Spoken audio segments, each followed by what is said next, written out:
yang zalim kepada dia tanpa mengenalnya, minta supaya diberikan makanan, diberikan ini dan itu. Maka pada saat mereka tahu ternyata ini orang yang terkenal saleh dan baik dermawan di Mesir adalah Yusuf, maka Yusuf berkata, A'udzubillahi minasyaitonir rajim. Qalu a'innaka la anta Yusuf? Qala ana Yusuf hadha akhi qad manna Allahu 'alaina innahu man yattaqi wa yasbir fa inna Allah la yudhi'u ajral muhsinin. Mereka berkata, para saudara Yusuf, apakah kamu yang benar-benar Yusuf? Jadi pada saat itu kisahnya panjang dalam surah Yusuf diceritakan ya dalam Al-Quran bagaimana Yusuf AS menjadi menteri di Mesir. Kemudian terjadilah sesuatu perubahan pada saat itu. Nabi Yusuf mimpi melihat ada 7 ekor sapi gemuk memakan sapi-sapi yang kurus. Kemudian ada 7 gandum kering dengan gandum yang bagus dan segala macam. Yusuf AS mentakbirkan mimpi itu kalau Mesir harusnya, Raja Mesir harusnya membuat para penyimpanan hasil panen. Nanti akan datang musim paceklik, dan ternyata betul paceklik terjadi. Seluruh dunia pada saat itu merasa kekurangan, akhirnya mereka pada ke Mesir minta gandum itu, gitu kan. Maka pada saat itu termasuk saudara-saudara Yusuf sendiri datang dari perkampungan mereka lalu minta agar diberikan gandum, karena gandum Mesir pada saat itu terbaik, itu makanan pokok mereka.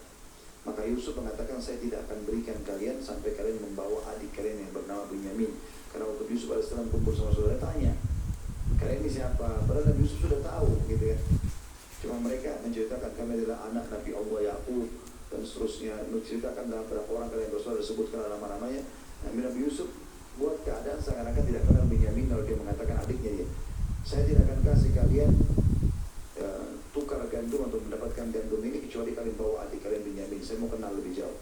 Maka mereka pun izin sama ayah mereka Nabi Yaqub, lalu kemudian dibawalah dengan izin Allah SWT. Lalu Nabi Yusuf mengenalkan diri kepada adiknya Binyamin sampai dikenal. Begitu mereka tahu saudara-saudaranya ternyata adalah Yusuf, barulah mereka berkata, aku benar-benar Yusuf.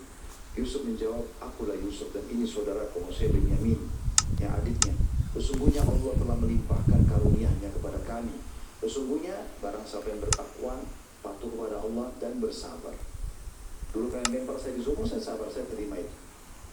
Maka Allah tidak menyia-nyiakan pahala orang-orang yang berbuat baik. Akhirnya saudaranya menjadi masyarakat biasa, Yusuf justru menjadi penguasa pada saat itu. Sebagaimana Allah telah memberitahukan bahwasanya akhlak yang tinggi dan amalan-amalan soleh itu tidak akan diraih melainkan dengan kesabaran juga.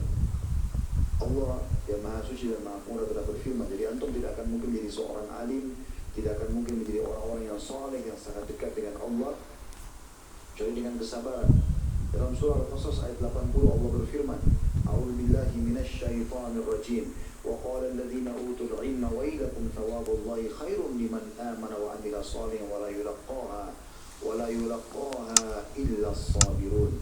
Berkatalah orang-orang yang dianugerahi ilmu, kalau sudah faham, sudah belajar, seperti sekarang insya Allah yang ini kita pelajari tentang keutamaan sabar, bagaimana Allah tekankan Nabi Muhammad SAW untuk bersabar, bagaimana itu juga sifatnya Allah, bagaimana ditekankan orang beriman untuk sabar, dan ada keutamaannya tentu, sebagaimana juga ke depannya masih banyak dalil dari Allah. Kecelakaan besarlah bagimu, pada pahala Allah adalah lebih baik bagi orang yang beriman dan beramal saleh, dan pahala itu tidak diperoleh kecuali orang-orang yang sabar. Juga dalam surah Fussilat ayat 34-35 Allah Subhanahu wa taala berfirman, A'udzubillahi minasyaitonir rajim, tentang surga, tentang muamalah yang baik, perangai yang baik, akhlak yang baik tidak diterima kecuali bagi orang-orang yang bersabar. A'udzubillahi minasyaitonir wa la tastawil hasanatu wa la sayyi'ah idfa' billati hiya ahsanu fa idzal ladzi bainaka wa bainahu 'adawatun ka'annahu waliyyun hamim. وما يلقاها إلا الذين صبروا وما يلقاها إلا ذو حظ عظيم. Dan tidaklah sama antara kebaikan dan kejahatan. Kalau antum berbuat kesolehan, kebaikan, tidak akan mungkin sama dengan orang yang berbuat kejahatan. Maka tiba-tiba orang yang antaramu dengan antara dia ada permusuhan, seolah-olah telah menjadi teman yang sangat setia. Sifat-sifat yang baik itu tidak dianugerahkan melainkan kepada orang-orang yang sabar, dan tidak dianugerahkan melainkan kepada orang-orang yang mempunyai keberuntungan yang besar. Jadi maksudnya kalau ada antum temuin orang, Masya Allah dia tenang, dia tidak panik, dia tidak segala macam, selalu baik sama semua orang, bahkan orang-orang yang berbuat jahat pun sama dia tetap aja dia merespon dengan hal yang baik, itu adalah orang-orang yang sabar. kesabaran itu adalah perisai ya, untuk menangkis segala macam masalah yang sedang dihadapi. Sebagaimana Allah Maha Suci berfirman dalam surah Al-Imran ayat 120. A'udzu billahi minasyaitonir rajim. In tamsaskum hasanatun tasu'hum wa in tusibukum sayyi'atun yafrahu biha wa in tasbiru wa tattaqu la yadurrukum kaiduhum syai'a innallaha bima ya'maluna muhit. Jika kamu memperoleh kebaikan, niscaya mereka bersedih hati. Ini kaum munafikin ya. Mereka oleh orang beriman mendapatkan kemenangan, ketentraman, mereka sakit hati. Tapi jika kamu